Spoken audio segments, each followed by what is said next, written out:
Salut, bienvenue dans l'appartement 9B. Si vous ne me connaissez pas, je suis Julia et avec Floriane qui va nous rejoindre bientôt, on poste des vidéos sur la décoration et l'aménagement d'intérieur. Aujourd'hui, on se retrouve pour un nouvel épisode du projet Maison de Pêcheur.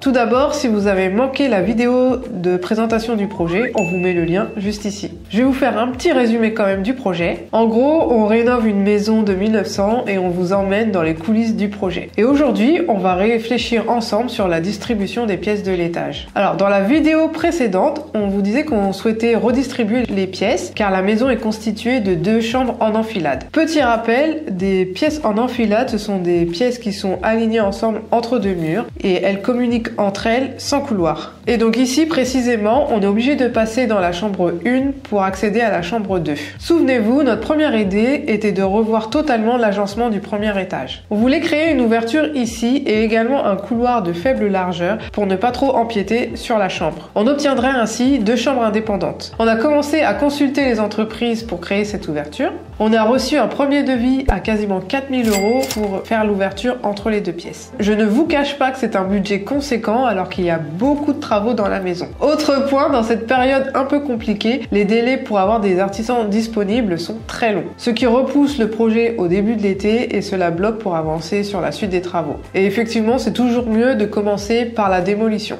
Alors avec Floriane, on continue à consulter d'autres entreprises, mais ça nous a amené à nous poser la question, est-ce qu'on peut pas repenser un peu le projet tout en conservant cette enfilade? Et pour ça, on va réfléchir ensemble sur plan. On va vous partager notre méthodologie. D'abord, on garde uniquement les murs extérieurs et les murs porteurs qui vont nous servir de base pour notre réflexion. Et ensuite, on va répertorier les différents espaces dont nous avons besoin. Pour ça, on va commencer par lister les différentes fonctionnalités utiles dans ce premier étage. Il faut savoir que c'est une étape assez personnelle parce qu'elle dépend des habitudes de vie de chacun et de la taille de la famille. Et pour chaque fonctionnalité, on va y inscrire à côté la surface minimum requise. Donc voilà, maintenant ça nous donne plusieurs carrés qu'on a coloriés de couleurs différentes pour par la suite bien visualiser les différents espaces. Avant de commencer, il faut savoir que dans ce projet, ma famille est constituée de 2 enfants en bas âge, que je souhaiterais avoir un espace bureau parce que je travaille la plupart du temps à domicile et qu'on aimerait bien avoir un espace chambre d'amis en option. Et dernier point important à savoir, c'est qu'il y a un espace également de 40 mètres carrés au 2e étage qu'on va aménager plus tard. Les versions qu'on va voir, ce sont un peu des versions transitoires, le temps qu'on aménage le 2e étage. C'est parti, je vous propose de participer à la réunion que je vais faire avec Floriane. On va faire ça sur Zoom parce qu'elle est à distance aujourd'hui. Salut, ça va? Ça va bien toi? Ouais, du coup je te propose que pour cette réunion, on travaille sur le zoning du projet de maison de pêcheur. Ok. Je me mets dessus. Est-ce que tu peux partager ton écran? Voilà, ok. Bon déjà, je pense qu'on a nos contraintes parce que c'est déjà installé, donc on va garder les WC au même emplacement, donc en face plutôt des escaliers. On a la salle de bain aussi où on a déjà les arrivées d'eau, donc il va rester près de la fenêtre.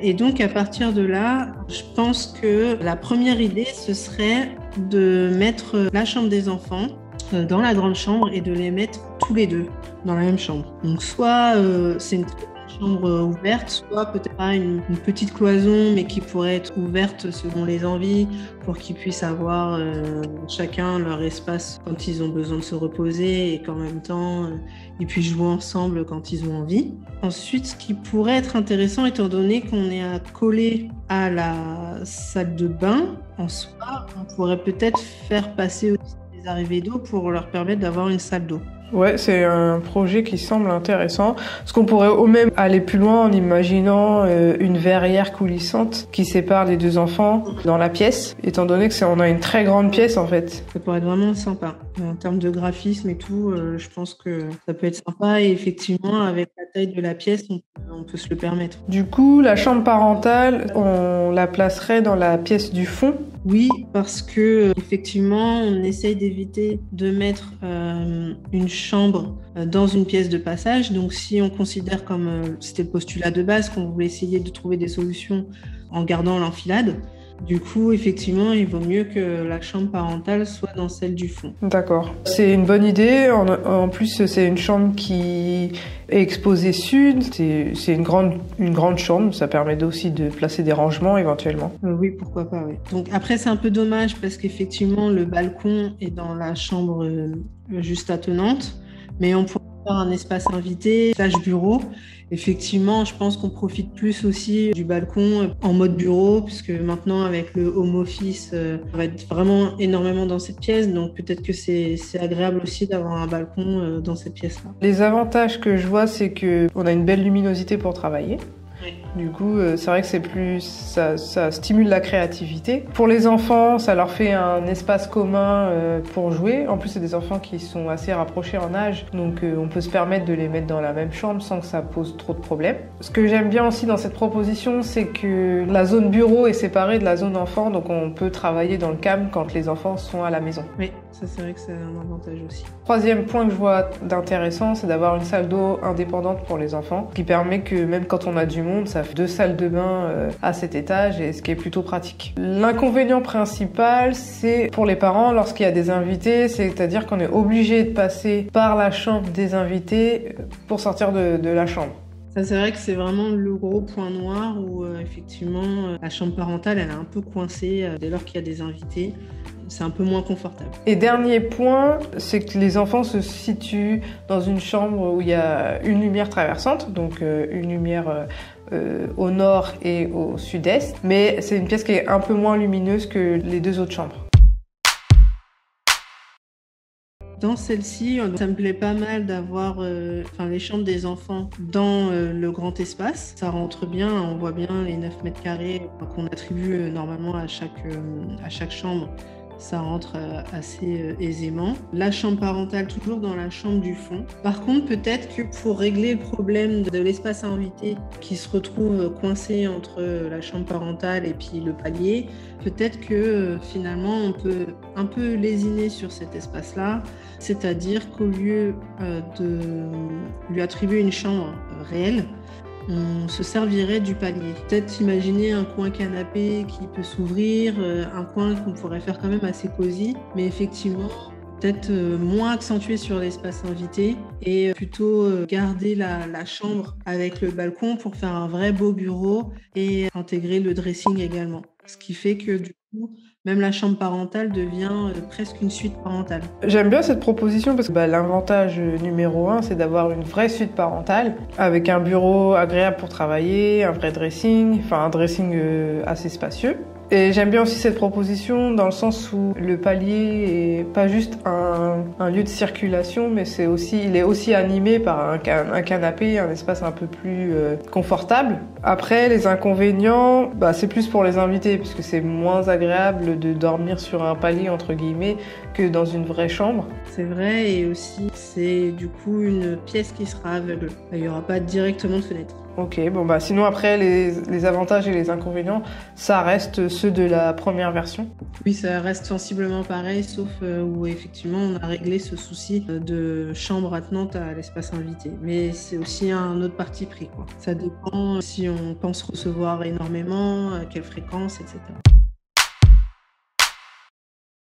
Dans cette proposition, on va essayer de sortir un peu de ce qu'on a fait. Je propose que finalement, la chambre parentale se situe dans la grande chambre.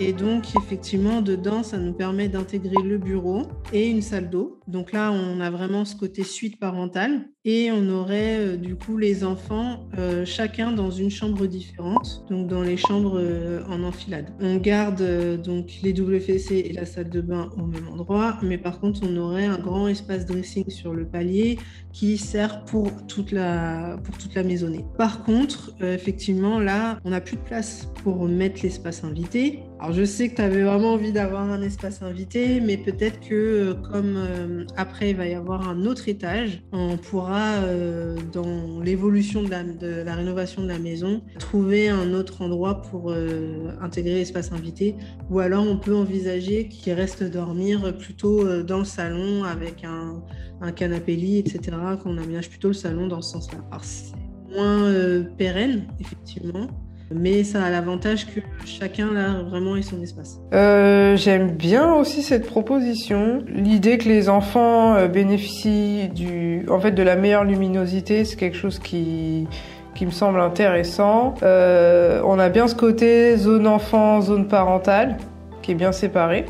Et le fait d'avoir aussi une vraie suite parentale, c'est un véritable avantage puisque la chambre est vraiment très très grande. Ce que j'aime moins dans cette proposition, c'est que en fait moi je travaille beaucoup à la maison, donc le bureau dans la chambre, on n'a pas vraiment la sensation d'avoir un véritable bureau. Ce que j'aime moins aussi, c'est que en fait l'espace invité, il a disparu, mais comme tu l'as dit, la maison est évolutive puisqu'il y a encore un deuxième étage à rénover. Un point important aussi qui peut peser dans la balance pour le choix de cette proposition, c'est que du coup c'est les enfants qui ont accès au balcon et comme ils sont petits, ça peut être un inconvénient. Bon après une fenêtre ça peut se sécuriser mais on peut le noter quand même dans les inconvénients. Et le dernier point qui est important par contre c'est qu'il y a un des deux enfants qui dort dans une chambre de passage. Après ça reste dans l'idée que on imagine cette pièce comme si c'était une seule pièce et à ce moment-là on peut peut-être imaginer qu'il y ait un coin où les enfants dorment dans la même chambre et l'autre plus une zone de jeu, etc. Ah d'accord, tu imaginerais ça plus comme ça, garder par exemple les deux lits au même endroit et plutôt un espace éveil et un espace sommeil. Voilà, c'est ça. Oui, c'est vrai que ça peut s'envisager. De toute façon, c'était un des souhaits du papa, qu'on soit plus dans la même chambre vu qu'ils sont rapprochés en âge. Donc pour partager aussi des souvenirs communs. Donc effectivement, on peut l'envisager comme ça. Ça nous amène à une dernière version. Donc on retient un peu l'idée que tu as eue de faire partager la chambre des enfants dans un seul et même espace, mais quand même dans la chambre du haut. Et donc ce serait plutôt l'espace sommeil et on aurait un espace salle de jeu. Donc comme tu as dit sur la chambre attenante, donc celle qui est de passage, qui pourrait en même temps servir d'espace invité. Et comme ça on récupère les deux fonctions. Et sinon, la même proposition que tout à l'heure, c'est-à-dire la chambre parentale dans la grande chambre avec bureau, salle. C'est une version où moi je pense qu'il y a des inconvénients dans le sens où les invités ils peuvent être dérangés par les enfants. Comme on l'a dit tout à l'heure, il n'y a pas de séparation entre le travail et la vie personnelle, entre guillemets, pour l'espace bureau. Sachant qu'il y a le deuxième étage encore à aménager où des membres de la famille après vont dormir, soit les parents, soit les enfants, au deuxième étage. Oui, ça reste une version intermédiaire, tendant d'avoir le deuxième étage, où, ouais, comme tu dis, soit ça sera pour une grande suite parentale, soit un très grand espace enfant. Écoute, je pense qu'on a fait le tour des propositions. On a pas mal déjà de choix. Effectivement, c'est pas facile je pense, de choisir entre toutes ces propositions. Il y a des avantages et des inconvénients pour chacune. Mais ça permet déjà un petit peu de se projeter et de voir ce qu'on peut faire avec cet espace. Et de voir si finalement on prend l'option d'empiéter sur le budget et de casser l'enfilade, ou alors finalement on laisse le plan de la maison tel quel, comme il était à l'origine, et on garde du budget pour faire autre chose, comme par exemple monter une deuxième salle de bain qu'on n'avait pas prévue initialement. Voilà, c'est tout pour cette vidéo. Dites-nous en commentaire quelle version vous préférez. Si vous avez un projet d'aménagement ou de décoration d'intérieur, je vous invite à télécharger notre workbook gratuit 5 jours pour transformer votre intérieur. Vous avez le lien qui s'affiche. Si cette vidéo vous a plu, n'hésitez pas à la liker, à la partager si vous pensez que ça peut aider un ami. Et on vous dit à très bientôt pour une nouvelle vidéo de déco. Bye!